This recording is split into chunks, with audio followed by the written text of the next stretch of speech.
प्राचीन काल में एक साहूकार था। उसके 7 बेटे और एक बेटी थी। साहूकार की बेटी सातों भाइयों की लाडली बहन थी। उसके भाई रोज उसी के साथ भोजन करते थे। एक समय उसने अपनी सातों भाभियों और अपनी माँ के साथ करवा चौथ का व्रत रखा। उस दिन भी रोज की तरह उसके भाइयों ने अपनी बहन को खाना खाने के लिए बुलाया। तब बहन बोली, भैया आज मेरा करवा चौथ का व्रत है, इसलिए चांद उगेगा तब खाना खाऊंगी। भाइयों ने सोचा कि बहन भूखी रहेगी, इसलिए एक भाई ने दिया लिया, एक भाई ने चलनी ली और पहाड़ पर चढ़ गए। दिया जलाकर चलनी से ढक दिया और कहा, बहन चांद उगाया है, अर्घ दे लो, खाना खा लो। तब बहन ने भाभियों से कहा, भाभी चांद देख लो। भाभी बोली कि बाई जी ये तो चांद तुम्हारे लिए उगा है, तुम ही देख लो, हमारा चांद तो रात में दिखेगा। बहन अकेली ही चांद देखकर खाना खाने बैठ गई।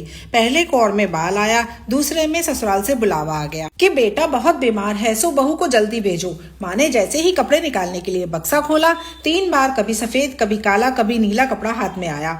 माँ ने सोने का सिक्का पल्ले से बांध दिया और कहा कि रास्ते में सबके पैर छूती जाना, जो तुझे अमर सुहाग की आशीष दे यह सोने का सिक्का उसे ही दे देना और पल्ले में गांठ बांध लेना। रास्ते में सब औरतें आशीष देती गई, पर किसी ने भी सुहाग की आशीष नहीं दी। ससुराल के दरवाजे पर जेठ की लड़की झूला झूल रही थी। वह उसके पैर छूने लगी तो वो बोली, सीधी हो सपूती हो 7 पूत की माँ हो। यह वाक्य सुनते ही उसने जल्दी से सोने का सिक्का उसे निकाल कर दे दिया और पल्ले से गांठ बांध ली।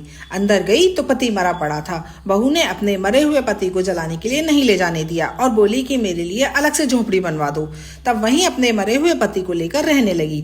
रोज सास बची कुची ठंडी बासी रोटी बच्चों के साथ भेज देती। कुछ समय बाद माँ हमें तिल चौथा आई और कहने लगी, करवा ले तू करवा ले, घड़ी बुखारू करवा ले, 7 भाइयों की प्यारी बहन करवा ले, दिन में चांद देखनी करवा ले, व्रत भांडनी करवा ले। तब वह बोली कि हे चौथ माता, मेरा उजड़ा हुआ सुहाग तो आपको ही बनाना पड़ेगा। मुझे मेरी गलती का पश्चाताप है, मैं आपसे माफी मांगती हूँ। तब चौथ माता बोली, मेरे से बड़ी बैसाख की चौथ आएगी, वो तुझे सुहाग देगी। इसी तरह बैसाख की चौथ आई और उसने भी कहा कि भादवी की चौथ तुझे सुहाग देगी। कुछ महीने बाद भादुड़ी चौथ माता स्वर्ग से उतरी। तेरे ऊपर सबसे बड़ी कार्तिक की करवा चौथ माता नाराज हुई है। यदि तूने उनके पैर छोड़ दिए तो कोई तेरे पति को जिंदा नहीं कर सकता।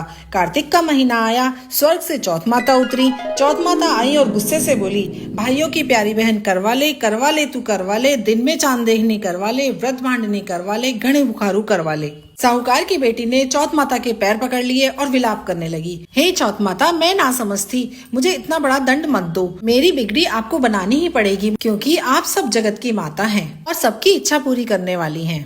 उसकी इस करुण पुकार को सुनकर माता का हृदय पिघला और माँ ने उसे अमर सुहाग का वरदान दे दिया। करवा चौथ माता की कृपा से उसका पति पुनर्जीवित हो गया और दोनों पति पत्नी ने चौथ माता का धन्यवाद किया और विधि विधान से उज्जवल किया।